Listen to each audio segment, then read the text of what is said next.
Hello everybody and welcome back to my channel. It is Jen with Hominess Plans and I am back with another weekly plan with me in my Archer and Olive Dot Grid Traveler's Notebook. The kit I will be using for this week is from Lexi Kylie Designs. It is called Always Cold and I am planning for the week of January 27th through February 2nd. I think you guys are maybe possibly getting tired of me saying how much I am loving this size planner or this size notebook for my functional planning, but let me just go ahead and reiterate.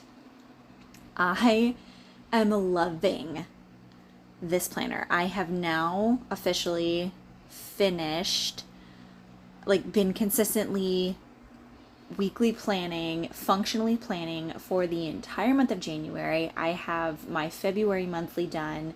I have my February highlights and first week of February pre-planned out already in this notebook.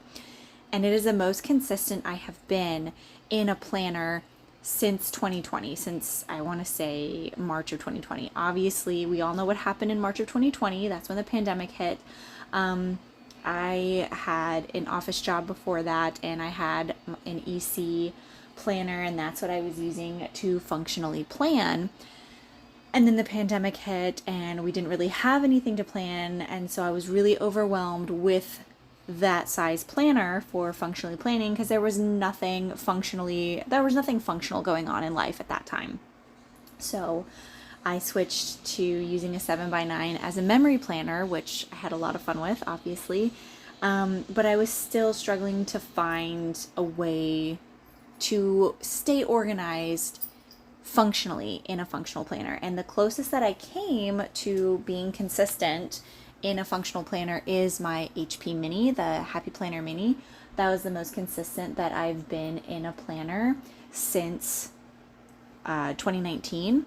And just up until this point, I've been, I haven't been able to stay consistent. I haven't found something that I'm just okay, I'm going to look at this every day. I'm going to plan. I'm going to write down what needs to happen. I'm going to do this. And I don't know, this year I dove headfirst into bookbound. I made a drastic switch. I've been doing bullet journaling and I've been using this Traveler's Notebook from Archer and Olive. And honestly, for the first time since 2019, I feel like my planners are working for me. I am not working for my planners. I'm not having to move things around. I'm not having to force it. So sorry about that. My cats just jumped all over the place.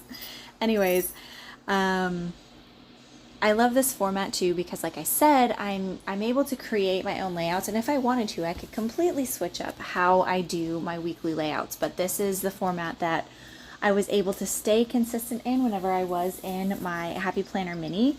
It's a dashboard layout.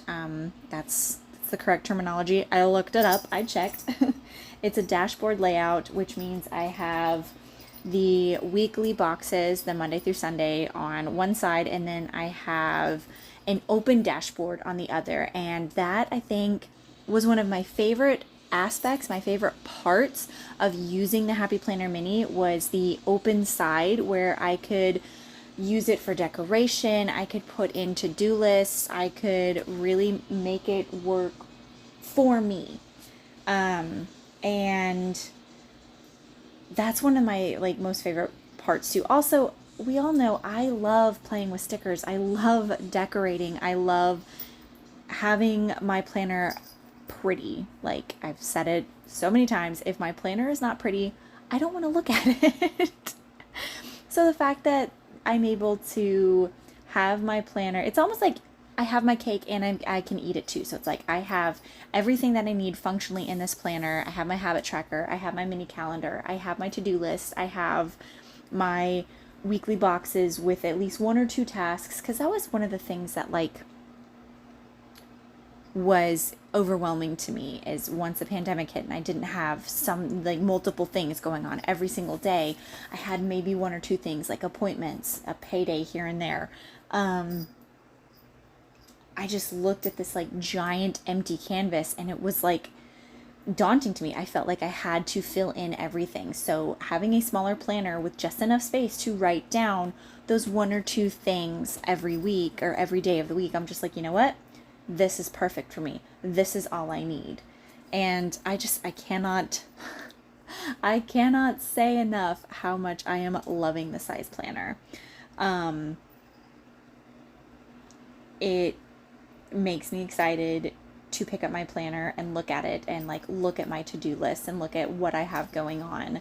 And a lot of the times I do carry over my to-do list from one week to the next.